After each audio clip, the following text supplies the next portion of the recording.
This is a map of poverty rates in the US. The darker colors show the states with a higher percentage of the population below the federal poverty line, and these are the areas that the Census Bureau designates the South. 1 in 5 counties in the region have had a poverty rate above 20% for more than 30 years. That puts those counties in the unfortunate category of persistent poverty.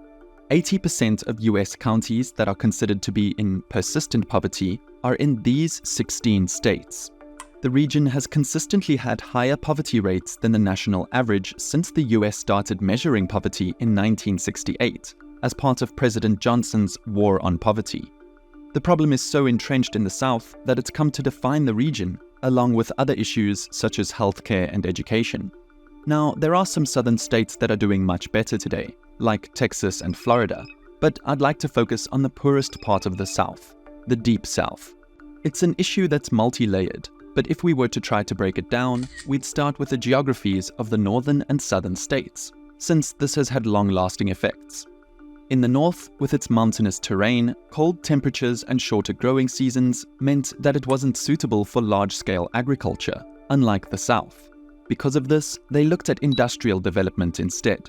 The advantages were that the northern states were rich in fast-flowing rivers, particularly in New England and the Mid-Atlantic region. These rivers provided a critical energy source for early factories, especially in industries like textiles, paper, and grain milling. Water power was essential before the widespread use of steam engines, and the North's geography was well suited for this. The North also had access to various raw materials essential for industrial growth, such as coal and iron ore. Meanwhile, the South, with its fertile soil and longer growing seasons, took full advantage of their agricultural benefits and developed a plantation economy. They became heavily focused on growing cash crops like cotton, which were highly profitable due to global demand, particularly in Europe. But the problem was, they never really diversified because of this. The South is also further from Europe, so it was more expensive to trade retail and industrial products with Europe. This led to more industries locating up north early in the nation's history, due to convenience to New York, Boston, and Philadelphia ports. So now when we factor in the role of slavery in these two regions, it paints an even clearer picture. While the North technically did have slavery to a degree as well, the region was much more urbanized, and there was more demand for skilled laborers that was more likely to come from indentured servants or paid workers. Hence, by 1804, they abolished slavery nonetheless. Meanwhile, the entire southern economy was entirely dependent on slavery. Plantations relied on slaves for labor-intense work of cultivating cash crops. The invention of the cotton gin in 1793 further entrenched the South, driving up the demand for slave labor and deepening its reliance on the practice. By the mid-1800s, the South was so dependent on slave labor that the economy would literally collapse without a plan to replace it, which is something it never had. And of course, that leads us to the Civil War, where the North wanted to abolish slavery while the South obviously wanted to keep it. We know how the story goes, but what's glossed over is just how much devastation was brought to the South over the course of the war. Most of the infrastructure was destroyed, entire cities were just burned to the ground, and a lot of civilian properties were stolen too. If you look at military campaigns like General Sherman's March to the Sea, it followed a scorched earth policy, ensuring everything was destroyed, from railroad tracks to the plantations, in order to deprive the Confederacy of any chances of continuing the war. This is something that set the South back decades and cannot be overstated enough. So when the war ended in 1865, the Southern economy had totally collapsed, and the millions of freed slaves were now homeless, unemployed, and had few to no skills to make a living and contribute to rebuilding the economy. At this point in time, the South still hadn't really gone through an industrial revolution either. Meanwhile, the North had theirs back in the 1790s, so they were heavily behind. These problems were understood at the time, and Reconstruction was planned under President Abraham Lincoln, with the goals of rebuilding the South, restoring their economy without slaves, and helping freed slaves integrate into society. Of course, though, Lincoln ended up being assassinated, so that plan went out the door. Then came his vice president, Andrew Johnson, who was from a southern state, and his plan was very lenient, allowing Confederate leaders to run for office and retake power, reinforcing the status quo. Then came Ulysses S. Grant, who made some progress in his 8 years but ultimately wasn't able to do much. Reconstruction ended up being axed entirely by 1877, and nothing was ever really done. So the Southern economy has always struggled to catch back up with the rest of the US.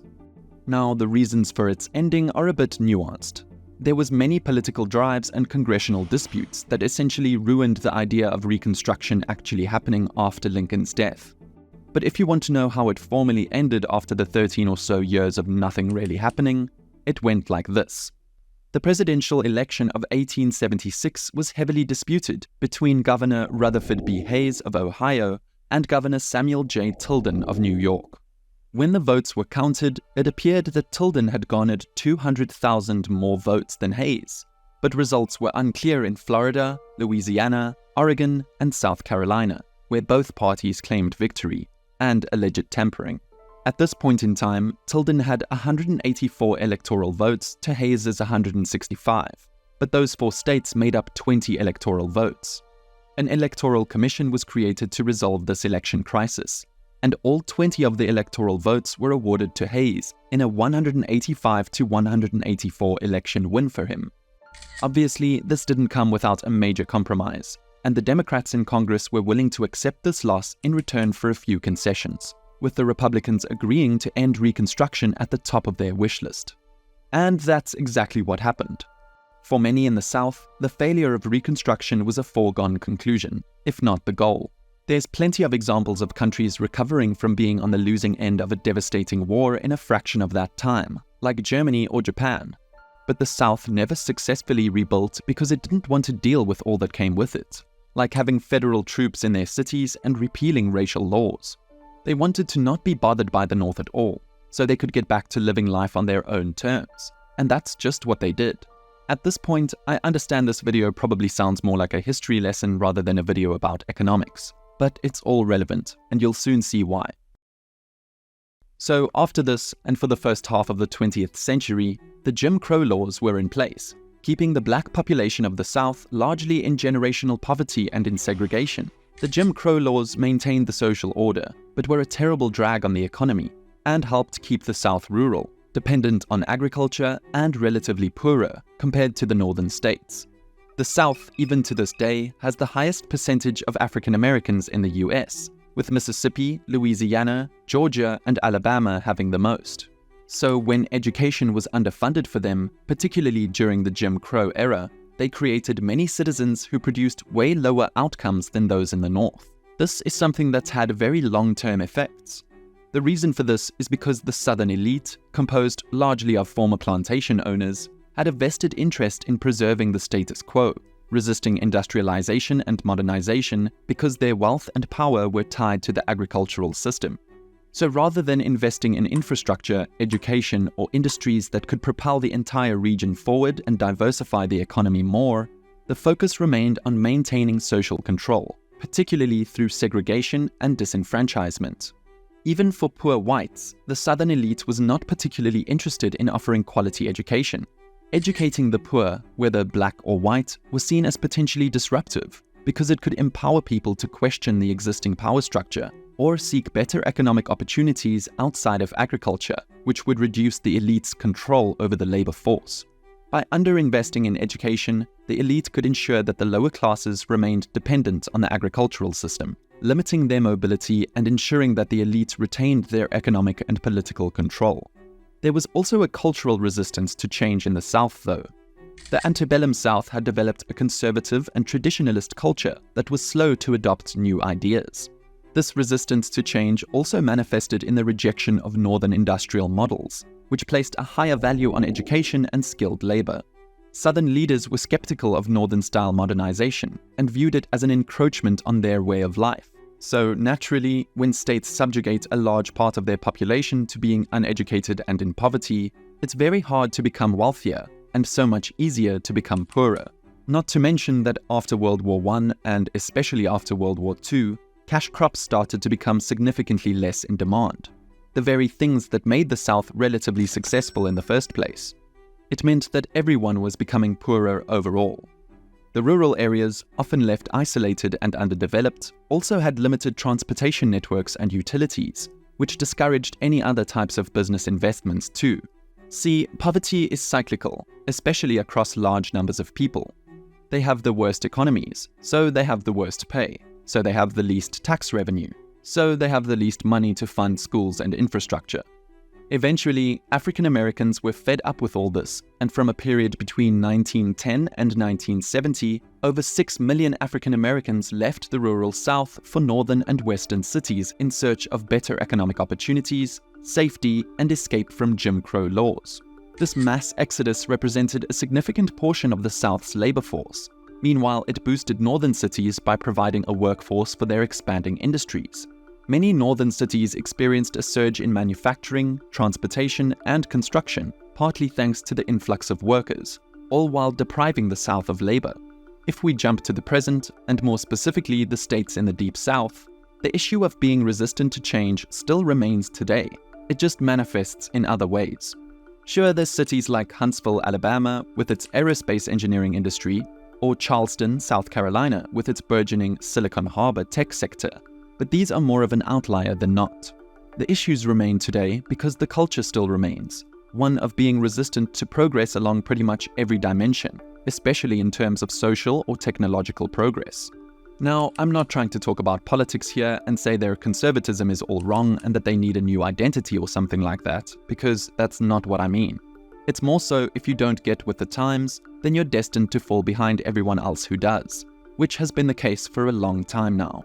That's why, if we're to look at more metrics, such as the Human Development Index, which is a statistical composite index of life expectancy, education levels, and per capita income indicators, they rank at the bottom by US standards.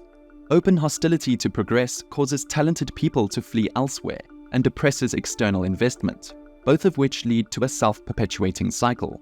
The fewer educated people and opportunities are in an area, the less attractive it is to the next generation.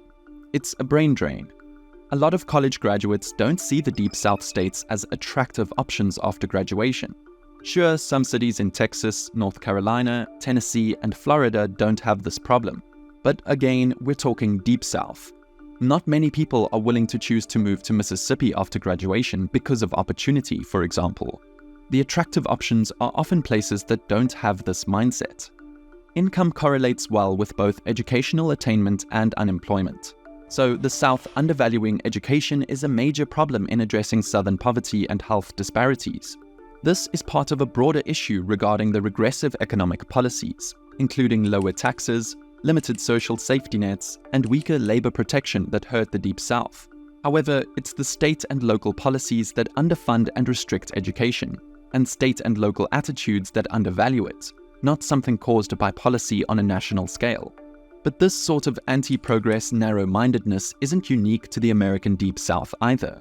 There are pockets of that mindset in every state and in every country. If we're to look at Europe, for example, southern Italy is poorer than northern Italy. Same with Spain, Belgium, and in general, southern European states are poorer than northern states. The good news is, for southern US states, things have been changing. If you look at this graph, since 1960, the largest decline in poverty rates have been in the South, at least till 2010. Unfortunately, that's the latest data we have for it. But I'd say a 50-year update showing an almost 20% decrease in poverty rates is objectively good, even if it's from over 10 years ago. What do you think of this though? Am I missing anything? Or rather, am I focusing too much into any one thing? Let me know in the comments below, and thank you for watching.